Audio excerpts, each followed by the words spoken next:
નવસારી જિલ્લાની મરોલી દક્ષિણ ગુજરાત વીજ કંપનીના વિસ્તારમાં આવતા સિમલક ગામમાં ડીપી ફરતે સુરક્ષા પેટે લગાડવામાં આવતી ફેન્સિંગના અભાવ સંબંધિત અધિકારીઓ કોઈ મોટી દુર્ઘટનાની રાહ જોઈ રહ્યા છે। નવસારી જિલ્લાના સિમલક ગામમાં 2 ડીપી ફરતે સુરક્ષા પેટે લગાડવામાં આવતી ફેન્સિંગનો અભાવ પહેલી એક ડીપીથી શાળાનું અંતર 15 થી 20 મીટરનું હોય છે, બીજી ડીપી શાળાથી 100 મીટરના અંતર આવેલ છે અને એ ડીપી રસ્તાને અડી આવેલ હોય ત્યાં પણ સુરક્ષા પેટે લગાડવામાં આવતી ફેન્સિંગનો અભાવ છે।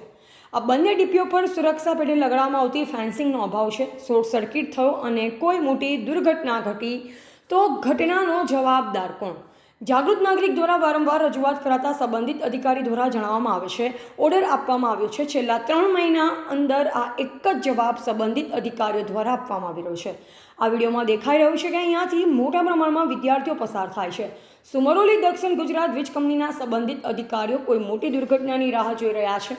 હમણાં ચોમાસાની ઋતુની શરૂઆત થઈ ગઈ છે અને જો ડીપીમાં કોઈ શોર્ટ સર્કિટ થયો અને કોઈ મોટી દુર્ઘટના ઘટી તો તેનો જવાબદાર કોણ?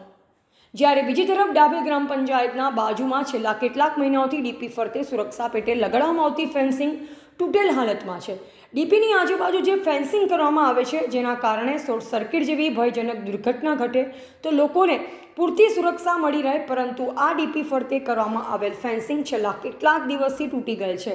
ડીપી જ્યાં આવેલ છે તેના થોડાક અંતરમાં મોટા પ્રમાણમાં વાહનોનો અવરજવર વધુ હોય છે। આ ડીપીઓ પાસેથી રાહદારીઓ, શાળામાં અભ્યાસ કરતા વિદ્યાર્થીઓ અથવા તો વિસ્તારમાં રહેતા રહીશોમાંથી કોઈ પણ જો અહીંથી પસાર થતાં દુર્ઘટનાનો ભોગ બને તો જવાબદાર કોણ?